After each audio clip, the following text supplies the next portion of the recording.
យាយពីថាបងប្អូនយើងនាំគ្នាទៅលេងប្រាសាទតាមាន់ច្រើនមែនទេបងប្អូនដែលខ្ញុំសួរភាគច្រើនគឺគាត់អ្នកខាងប៉ោយប៉ែតដោយសារតែនៅប៉ោយប៉ែតរៀងចិត្តដែរបងប្អូនចឹងឲ្យពួកគាត់នាំគ្នាទៅលេងបានថតរូបជាមួយនឹងបងទាហានដើម្បីទុកជាអនុស្សាវរីយ៍បងប្អូនឲ្យសំខាន់ណាប្រាសាទតាមាន់នៅរដូវកាលនេះនិយាយពីថាទេសភាពស្អាតណាស់បងប្អូនអើយឡងខៀវទាំងដើមឈើទាំងស្មៅឯហ្នឹងគឺថាមើលទៅឡងត្រជាក់ភ្នែកហ្មងហើយបើសិនជាបងប្អូនបានទៅបងប្អូនថតកន្លែងនេះនិយាយពីថាលើកសម្រស់របស់យើងមែនទេហ្មងធ្វើឲ្យមើលទៅឃើញឡងភ្លឺថ្លាហ្មងហើយពេលដែលខ្ញុំទៅដល់ដំបងបងប្អូនខ្ញុំទៅគ្នាមួយក្រុមដែរនេះគឺមានមួយក្រុមរបៀបនឹងឯងខ្ញុំគិតថាប្រហែលជាមានមនុស្សអីអញ្ចឹងណាបងប្អូនប៉ុន្តែដល់ពេលបានឡើងទៅដល់ខាងលើគឺបងគាត់មកលេងច្រើនហើយពេលដែលយើងដើរមកចិត្តដល់ប្រាសាទតាមាន់ណាបងប្អូនគឺមានចដាលខ្ពស់របៀបនេះឯងឲ្យយើងធ្វើដំណើរឡើងទៅហើយចដាលនោះយើងអាចដើរពីលើជាន់ពីលើបានដោយផ្ទាល់តែម្ដងបងប្អូនហើយចំពោះប្រាសាទតាមាន់ធំគឺមាន3ប៉មណាបងប្អូនអញ្ចឹងហើយអត់សូវធំប្រហែលទេគឺបរិវេណប្រាសាទគឺមកល្មមដែរប៉ុន្តែគឺថាស្អាតណាស់បងប្អូនហើយបើតាមការសង្កេតមើលរបស់ខ្ញុំប្រាសាទនេះអត់សូវជាមានចម្លាក់តាមអញ្ចឹងប្រាសាទអីច្រើនប្រហែលទេបងប្អូនដែលប្រាសាទតាមាន់ធំត្រូវបានក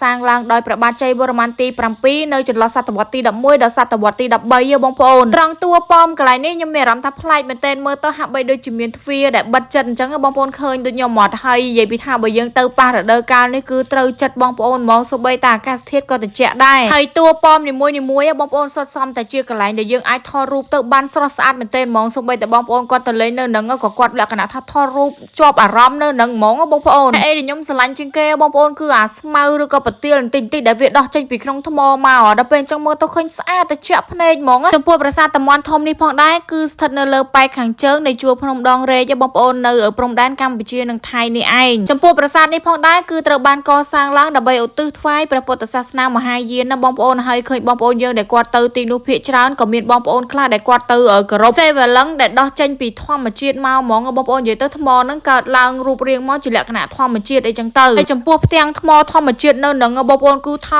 ធំមែនទែនបងប្អូនឃើញនៅខាងក្រោមមកគឺថាធំហ្មងចំពោះប្រាសាទតាមាន់នេះផងដែរគឺមានឈ្មោះដើមថាជាប្រាសាទវេទមន្តឬក៏ជាប្រាសាទតាមុនណាបងប្អូនប៉ុន្តែដោយឡែកបច្ចុប្បន្ននេះវិញគឺហៅថាប្រាសាទតាមាន់ដែលស្ថិតនៅក្នុងខេត្តឧត្តរមានជ័យនៃយើងនេះឯងបងប្អូនឃើញជញ្ជាំងប្រាសាទនៅរឹងមាំល្អអញ្ចឹងគឺកសាងឡើងដោយថ្មបាយក្រៀមបងប្អូននិយាយទៅអុយដូនតារបស់យើងគឺថាអស្ចារ្យមែនទែនហ្មងនិយាយទៅពីប្រាសាទមួយទៅប្រាសាទមួយក្រៅពីភាពស្រស់ស្អាតហើយគឺរឹងមាំទៀតបងប្អូនហើយចំពោះចម្លាក់នៅនឹងវិញចម្លាក់តាមជញ្ជាំងថ្មហ្នឹងបងប្អូនគឺអត់សូវមានច្រើនប្រហែលដោយប្រាសាទផ្សេងទៀតទេគឺមានដែរតែមានតិចតួចអញ្ចឹងណាបងប្អូនហើយមកដល់កន្លែងនេះបងប្អូននិយាយពីថាប្លែកភ្នែកមែនទែនតុកែខ្ញុំមិនដែលឃើញមានប្រាសាទមានតុកែទេតែចំពោះប្រាសាទនេះវិញគឺមានតុកែបងប្អូនគេមកលេងមុនយើងទៀតណោះហើយសម្រាប់បងប្អូនយើងដែលមកលេងនៅខាងនេះឃើញច្រើនហ្នឹងបងប្អូនដែលតាមតែខ្ញុំសួរគាត់ទៅគឺពួកគាត់ជាអ្នកប៉ោយប៉ែតនិយាយទៅបងប្អូនប៉ោយប៉ែតឧត្តរមានជ័យនៅចិត្តគ្នាបង្កើអញ្ចឹងហើយជិះមកលេងមកផ្លេតបងប្អូននិយាយពីថាទាំងអាកាសធាតុទាំងព្រៃឈើទាំងស្មៅគឺថាស្អាតទាំងអស់ហ្មងហើយក៏លេចឃើញទៅទឹកចិត្តបងប្អូនយើងនិយាយពីថាគាត់ស្រឡាញ់ប្រាសាទរបស់យើងខ្លាំងណាស់បងប្អូននិយាយពីថាថតរូបហើយថតទៀតទុកជាអនុស្សាវរីយ៍ហើយម្យ៉ាងទៀតវាស្អាតទៅបងប្អូន